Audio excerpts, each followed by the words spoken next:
কোকৰাঝাৰ জিলাৰ গোসাইগাঁও UPPL দলৰ বৃহৎ যোগদান কাৰ্যসূচী। গোসাইগাঁও মহকুমাৰ অন্তৰ্গত ১ নং বুঢ়ীচাটাম গাঁৱত UPPL দলৰ বৃহৎ যোগদান কাৰ্যসূচী অনুষ্ঠিত হয়। আজি কাৰ্যসূচীত অধিক সংখ্যক পুৰুষ মহিলা বিভিন্ন দল ত্যাগ কৰি ৩০ শতাধিক নেতাকৰ্মীৰ UPPL দলত যোগদান কৰে।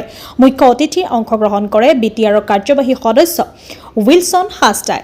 কোকৰাঝাৰ জিলাৰ গোসাইগাঁৱৰ পৰা আব্দুল হকৰ ৰিপৰ্ট।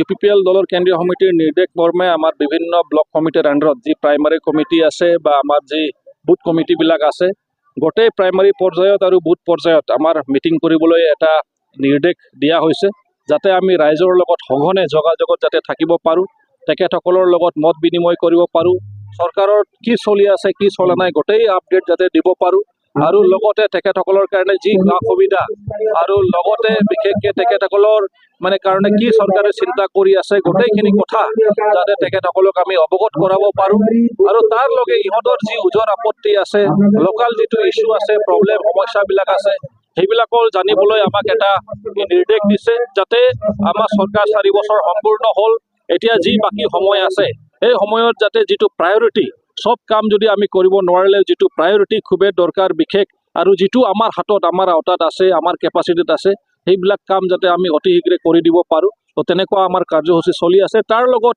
বহুতে জইনিং কৰাৰ, দলত যোগদান কৰাৰ প্ৰস্তাৱ ৰাখি আছে, আৰু সেইকাৰণে আমিও ৰখিব পৰা নাই। যদিও বা এতিয়া ইলেকশ্যনটো অলপ সময় আছে, তথাপিও আমাক যিহেতু দলত আঁকোৱালি ল'ব বিচাৰিছে বা ভাল পাই আছে, আমি ৰাইজক ৰখাব পৰা নাই বহুত দেৰি। সেইকাৰণে কেইটামান জেগাত আমাৰ জইনিং প্ৰগ্ৰামো হৈ আছে। সেই মৰ্মে আজি ভমৰাবিল আমাৰ প্ৰাইমাৰী কমিটিৰ উদ্যোগত ইয়াত যিটো আজি কাৰ্যসূচী ৰখা হ'ল, ইয়াত এটা জইনিং প্ৰগ্ৰামো ৰখা হ'ল। বহুত কেইজন মানুহ আজি ইয়াত জইনিং কৰিলে, আৰু এইটো ৰেগুলাৰ আমাৰ চলি আছে। এই কেইদিনতে প্ৰায় আমাৰ কমেও 4,000 মান জইনিং তেনেকুৱা প্ৰগ্ৰাম হৈ গ'ল, চব মিলি যিটো জইনিং কাৰ্যসূচী চলি আছে, আৰু এইটো কণ্টিনিউ থাকিব। আমাৰ অনলাইন মেম্বাৰশ্বিপ ড্ৰাইভো প্ৰায় এতিয়া 10-11 হাজাৰ পাৰ হৈ গ'ল। তো তেনেকুৱা ধৰণৰ আমাৰ চলি আছে। তো তেনেকুৱা ধৰণৰ আমাৰ কাৰ্যসূচী চলি থাকিব। এতিয়া প্ৰাইমাৰী শেষ হোৱাৰ পিছত আমি বুথ পৰ্যায়ত একদম গ্ৰাছৰুট পৰ্যায়ত আমি গুচি যাম, যাতে ৰাইজৰ লগত আমাৰ কোনো যাতে দল হিচাপেও গেপ নাথাকে আৰু চৰকাৰ হিচাপেও যাতে আমাৰ গেপ নাথাকে। তো এইখিনিয়ে প্ৰগ্ৰাম আজি হৈ আছিল। মই ভাবোঁ যে কেন্দ্ৰীয় আৰু অসম চৰকাৰৰ যিটো BTR বাকী ৰাইজৰ কাৰণে যিটো আশীৰ্বাদ, সেইটো সঁচাকৈ কেন্দ্ৰীয় আৰু অসম চৰকাৰক ধন্যবাদ দিব লাগিব। সকলোতকৈ প্ৰথম কথাটো হ'ল যে আমাৰ এই যোৱা 5 বছৰত যিটো নামাকৰণ কৰা হৈছিল চুক্তিৰ, যে শান্তি চুক্তি বুলি, এই শান্তিটো আমি 100% চাবলৈ পালোঁ বুলি ক'ব লাগিব, সক্ষম হৈছোঁ। গ্ৰেট ছাকচেছ বুলি ক'ব লাগিব। কাৰণ এটা জেগাত যদি আমি প্ৰগতি বা উন্নতিৰ কথা কওঁ, প্ৰথম ক্ৰাইটেৰিয়াই হৈছে যে শান্তি তাতে স্থাপন হ'ব লাগে।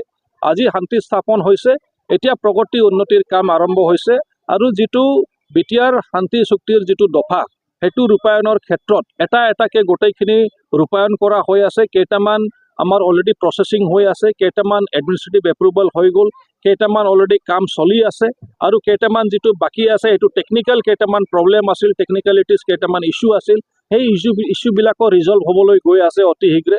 সেইকাৰণে বিশেষকৈ দফা ইমপ্লিমেণ্টেশ্যনৰ ক্ষেত্ৰত আমাৰ চৰকাৰ ফালৰ পৰা বা আমাৰ ফালৰ পৰা কোনো আমি ত্ৰুটি ৰখা নাই। ৰেগুলাৰ সেইটো পাৰ্চু কৰা হৈ আছে। অসম চৰকাৰৰ লগত, বিশেষকৈ কেন্দ্ৰীয় চৰকাৰত গৃহ মন্ত্ৰালয়ৰ লগত সঘনে এইটো ফ'ল' আপ পাৰ্চু কৰা হৈ আছে, আৰু মই ভাবোঁ যে অতি শীঘ্ৰে সকলোখিনি দফা ৰূপায়ণ হৈ যাব। ইয়াত কোনো ৰাইজৰ কোনো ইয়াত অহংকাৰ থাকিব নালাগে।